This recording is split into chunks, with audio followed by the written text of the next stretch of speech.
बाहेरून एकदम कुरकुरीत बनते ही भजी आणि आतून छान पोकळ बनते। चवीलाही अगदी भन्नाट लागते, शिवाय जास्त तेलकटही बनत नाही। आणि ही भजी छान फुगून आतून पोकळ बनावी यासाठी सोडा देखील आपण इथे वापरलेला नाही आहे। एक वेगळी ट्रिक आपण आज इथे वापरणार आहोत, त्यामुळे व्हिडिओ स्किप न करता शेवटपर्यंत पहा। तर त्याआधी तुम्ही इथे भजीचा आवाज ऐकू शकता, एकदम कुरकुरीत अशी झालेली आहे भजी। नमस्कार, आजच्या नवीन व्हिडिओमध्ये तुम्हा सर्वांचं अगदी मनापासून स्वागत। आज आपण कमी तेलकट आणि एकदम कुरकुरीत अशी बनणारी मूग डाळीची भजी बनवतोय। चला तर सुरुवात करूयात। त्यासाठी इथे मी 1 वाटी मूग डाळ स्वच्छ करून 2-3 वेळा धुवून घेतली होती आणि 4 तास पाण्यामध्ये भिजवून त्यातलं संपूर्ण पाणी निथळून घेतलं। तुम्ही हवं तर सालीसकट जी मूग डाळ असते ती देखील वापरू शकता। आता ही मूग डाळ जाडसर अशी वाटून घ्यायची आहे। मूग डाळीची एकदम बारीक पेस्ट करायची नाही आहे, त्यामध्ये ही अशी अर्धवट मूग डाळ असेल तर ती खाताना अजून छान क्रिस्पी लागते। साधारण या अशा प्रकारे ही मूग डाळ वाटून घ्यायची आहे।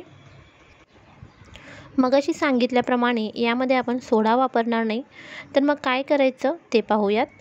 मूग डाळीची भजी बनवताना हे पीठ व्यवस्थित फेटून घ्यायचं आहे।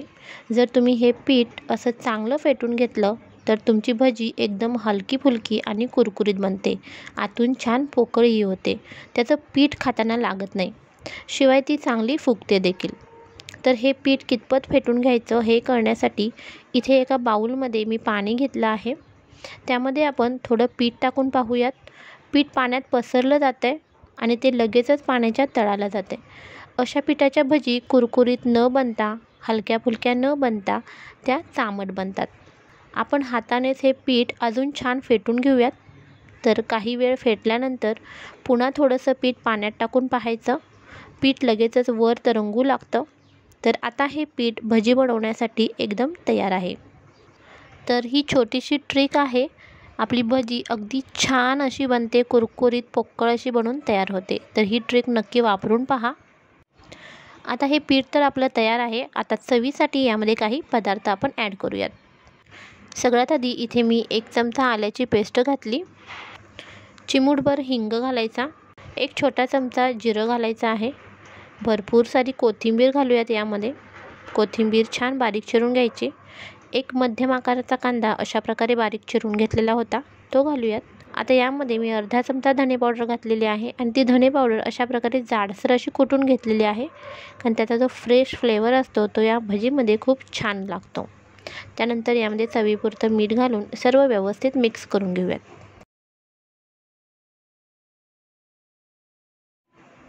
आता यामध्ये बाइंडिंग येण्यासाठी 2 चमचे तांदळाचं पीठ घालायचं आहे। जर तुमच्याकडे तांदळाचं पीठ नसेल तर तुम्ही 2 चमचे बारीक रवा जरी यामध्ये घातला तरीही चालेल। मात्र रवा जर तुम्ही घालत असाल तर हे पीठ थोडा वेळ भिजण्यासाठी ठेवून द्यायचं, म्हणजे रवा छान मऊ पडतो आणि भजीमध्ये त्याची कचकच लागत नाही।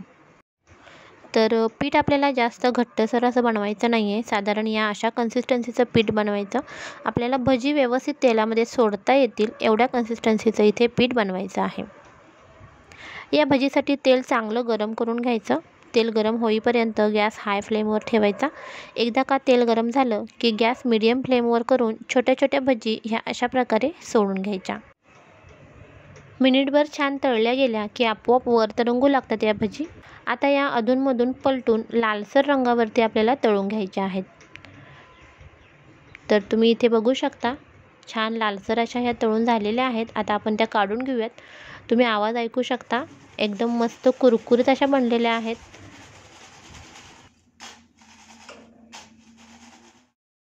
आता या आपण एका प्लेटमध्ये काढून घेऊयात आणि बाकीच्या भजी देखील अशाच प्रकारे बनवून घ्यायच्या। सर्व भजी बनवून झाल्या की त्याच तेलामध्ये हिरवी मिरची तळून घ्यायची। मिरची तळताना मिरचीला मधून चीर द्यायला अजिबात विसरायचं नाही, नाहीतर मिरची तळताना अंगावरती उडू शकते। आणि गरमागरम मिरचीवर थोडंसं मीठ भरभरून घ्यायचं, म्हणजे चवीला ती छान लागते। या भजीसोबत ही तळलेली मिरची खायला अतिशय चविष्ट लागते। सोबतच तुम्ही टोमॅटो सॉस देखील वापरू शकता। तर इथे आपली ही बॅच देखील तळून झालेली आहे। आता ही देखील आपण काढून घेऊयात। तर अशा प्रकारे आपल्या या सर्व भजी बनवून तयार झालेल्या आहेत। अगदी सोपी रेसिपी आहे, डाळ देखील भिजायला जास्त वेळ आपल्याला लागत नाही।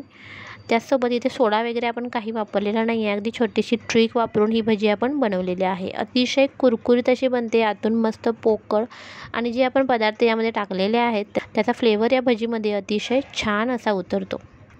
तर तुम्हाला आजची माझी रेसिपी कशी वाटली ते नक्की कमेंटमध्ये सांगा. आवडली असेल तर आपल्या चॅनलला नक्की सबस्क्राईब करा. व्हिडिओला लाईक आणि शेअर देखील करा. पुन्हा भेटूया अशाच छान छान रेसिपीजसोबत. तोपर्यंत तुमचा निरोप घेते. धन्यवाद.